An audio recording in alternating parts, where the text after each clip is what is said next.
Halo guys, welcome back to channel SMK Ignacio Semarang.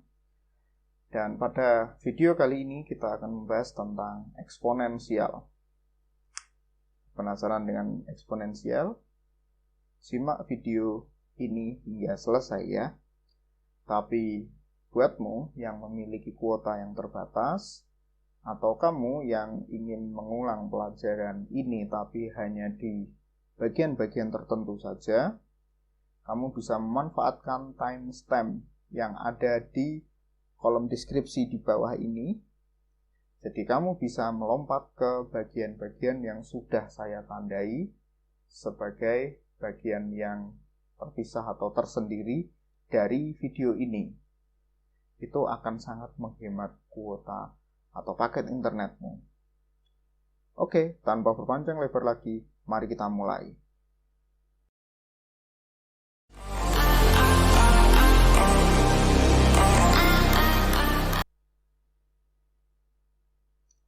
Baik, eksponensial.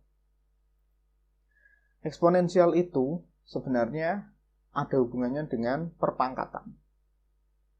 Nah, seperti yang sudah kalian tahu bahwa perpangkatan merupakan sebuah perkalian yang berulang. Misalnya, kita punya 3 dipangkatkan 4. Ya, itu maksudnya adalah 3 dikali 3 dikali 3 dikali 3. Jadi, 3-nya ada 4 kali. Beberapa siswa mungkin konsepnya tidak pas, yaitu 3 pangkat 4 itu 3 kali 4. Wah, bukan seperti itu. Ya, jadi 3 pangkat 4 itu 3 dikali 3 dikali 3 dikali 3. Nah, kita ubah ke dalam bentuk umum sebagai huruf ya, atau sebagai variabel, bahwa A pangkat N sama dengan A dikali A dikali A dikali A dikali A dikali A sebanyak N. N itu berapa? Ya terserah. Kok terserah? Ya terserah. Jadi misalnya N ini diganti dengan angka 2, ya berarti A-nya ada 2. Diganti angka 4, ya A-nya sebanyak 4. Jadi A dikali A dikali A sebanyak 4 kali. Begitu. Demikian juga A. A itu merupakan sembarang bilangan. Bisa negatif, bisa positif. Ya, bisa 0 juga, tapi untuk apa 0 dipangkatkan? Ya. Jadi bisa positif, bisa negatif, bisa pecahan, ya pecahan desimal maupun pecahan biasa. Oke, lanjut. Nah, saya ubah dulu ya, pakai merah-merah. Oke. Dalam perpangkatan ada yang namanya pangkat 0, pangkat negatif, pangkat positif, dan pangkat pecahan. Nah, pangkat positif kita sudah biasa ya, yaitu seperti yang dicontohkan tadi 3 pangkat 4. Jelas artinya 3 dikali 3 dikali 3 dikali 3 itu sebanyak 4 kali yang tadi dicontoh sebelumnya. Nah, lalu kalau pangkat 0 itu seperti apa? Nah, pangkat 0 itu awalnya itu dari sini. Pemaknaan secara lain. Misal kita di sini punya 3 pangkat 2, itu punya arti 3 dikali 3. Boleh kan kita tulis seperti ini? Boleh kan? Boleh. Lalu ada 3 pangkat 1. Sama dengan 3 ya. Boleh nggak kita maknai atau kita tulis seperti ini? Boleh. Kok bisa? Coba deh, ini 3 kali 3 dibagi 3. Hasilnya 3 enggak? 3 kan?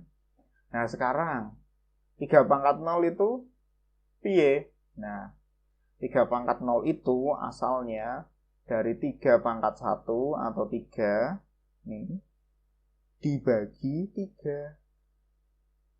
Hasilnya berapa? 3 bagi 3. 1 kan? Nih, hasilnya 1. Jadi, 3 pangkat 0 itu 1. Ternyata, ini berlaku juga di bilangan-bilangan yang lain. Misalnya 2, 1 juga bisa. Lalu negatif 3, negatif 2, dan teman-temannya. Bahkan pecahan. Tetapi tidak berlaku kalau 0. Nah, dengan demikian kita bisa ubah ke dalam bentuk umum, yaitu bahwa semua bilangan yang dipangkatkan 0 hasilnya 1. Atau A pangkat 0 sama dengan 1. Ini terserah ya bilangannya, asalkan bukan 0. Begitu. Lalu pangkat negatif.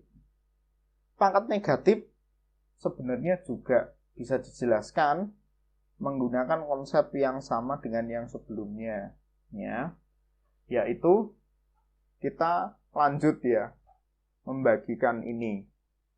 Lanjut membagikan. Jadi setelah tadi kita punya 3 pangkat 0, lalu kita bagi lagi dengan 3 sehingga menjadi 3 pangkat min 1. Menjadi 3 pangkat min 1. Nih. Lalu kalau 3 pangkat min 2 itu punya arti sebenarnya 1/3 atau 3 pangkat min 1 ini dibagi dengan angka 3. Sehingga kalau kita jabarkan dan ditata ulang bentuknya jadi seperti ini. 3 pangkat min 3 itu juga 3 pangkat min 2 dibagi 3. Ini ya. Lalu kalau ditata ulang bentuknya seperti ini.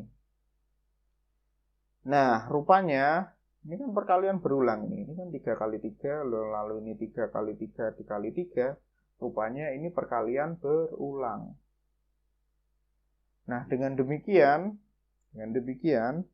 kita bisa simpulkan bahwa 3 pangkat min 3 itu 3 pangkat min 3 ini sama dengan 1/3 pangkat 3. Kalau 3 pangkat min 2 itu sama artinya dengan 1 dibagi 3 pangkat 2. Nah, untuk itu, kalau ini kita ubah ke dalam bentuk umum, hasilnya seperti ini. A pangkat N sama dengan 1/A pangkat N. Gitu ya. Nah, benar memang pangkat positif itu pangkat yang sudah biasa atau sudah umum ya. Namun kita perlu mempelajari beberapa sifat-sifat dari perpangkatan itu. Nah, sifat perpangkatan ini berlaku untuk pangkat positif, berlaku juga untuk pangkat negatif, dan berlaku juga untuk pangkat pecahan. Pangkat 0 gimana juga berlaku. Begitu ya. Nah, yang pertama, sifat perpangkatan A pangkat M dikali A pangkat N. Nah, oke, kalau kamu bingung menggunakan huruf atau menggunakan variabel, kita pakai angka saja. Di sini kita punya angka 4 pangkat 3.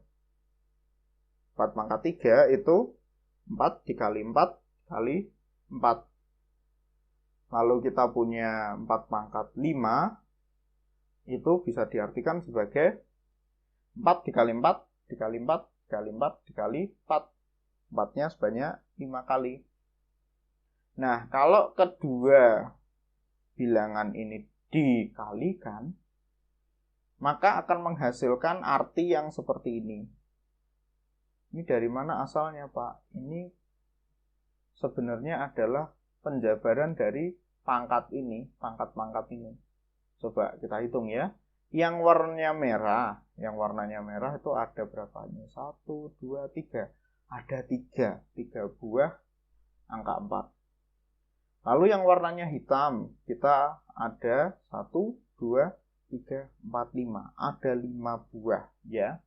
Ada 5 buah angka 4. Nah, kalau angka 4-nya ini dihitung 1, 2, 3, 4, 5. 6, 7, 8. Oh, 8. Berarti kalau ada dua bilangan berpangkat yang basisnya sama, ya ini namanya basis ya. Basisnya sama seperti ini, seperti angka 4 ini. Kalau dikalikan berarti pangkatnya ditambah. Maka 4 pangkat 3 ditambah 5 adalah 8, atau 4 pangkat 3 dikali 4 pangkat 5 itu 4 pangkat 8. Gitu ya. Selanjutnya, ini kalau diubah dalam bentuk huruf. Nah, misal kamu memerlukannya, bisa pause video ini ya. Oke, seperti ini. Lanjut. Sekarang, sifat perpangkatan yang merupakan hasil bagi. Jadi, A pangkat M dibagi A pangkat N.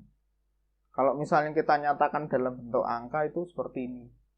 Kita punya sama di 4 pangkat 3, yang punya arti 4 kali 4 kali 4, dan 4 pangkat 5, yang artinya 4 dikali 4 dikali 4 dikali 4 dikali 4. Nah, ini kita bagikan.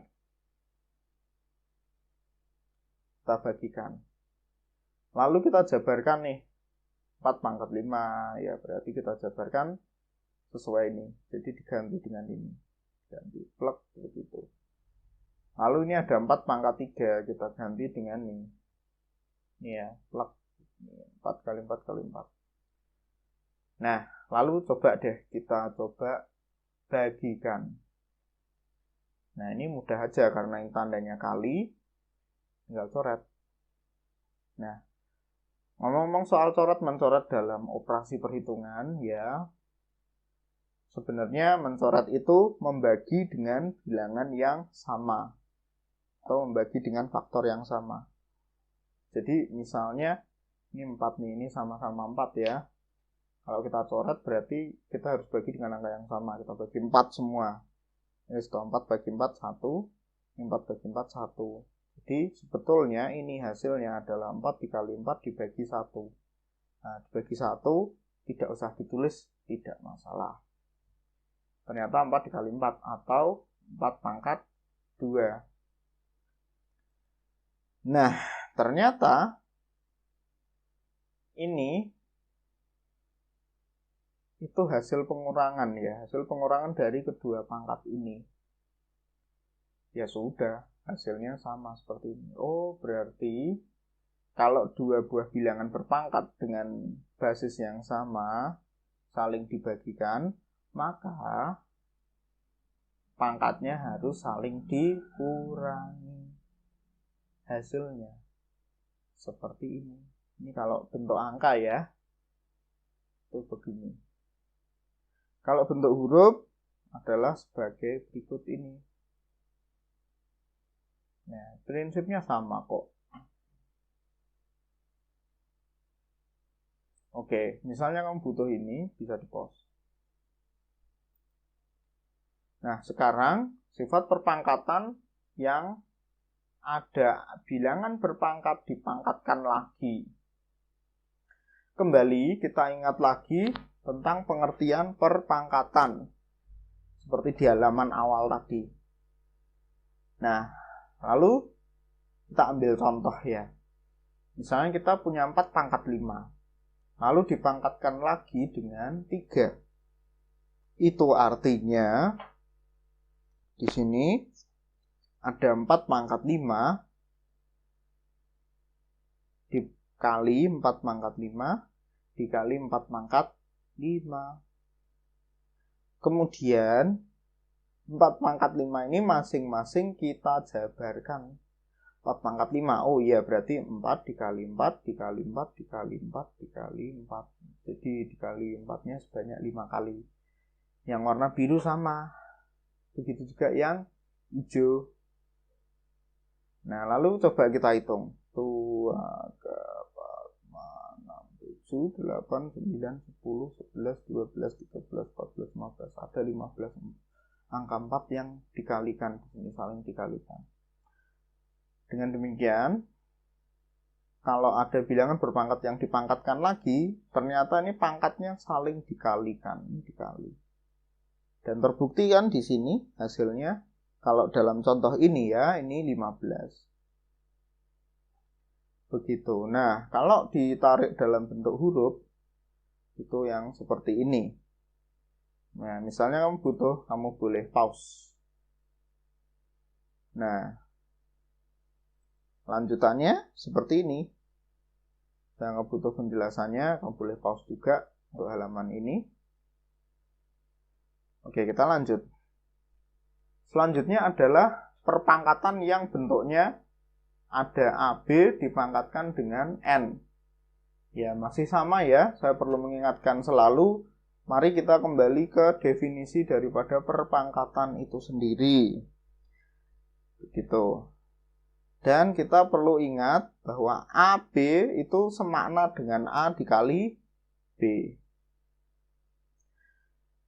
Artinya kalau kita punya AB dipangkatkan N, itu sama dengan AB dikali AB dikali AB dikali AB dikali AB dan seterusnya sebanyak N. Misalnya nih, kalau kita tata ulang dengan mengingat ini, mengingat bahwa AB sama dengan A dikali B, ya jadinya begini. A dikali A dikali A dikali A dikali A dan seterusnya sebanyak N. Banyak N ya. Lalu dikali B dikali B dikali B dikali B dikali B dikali B sebanyak N juga. Gitu.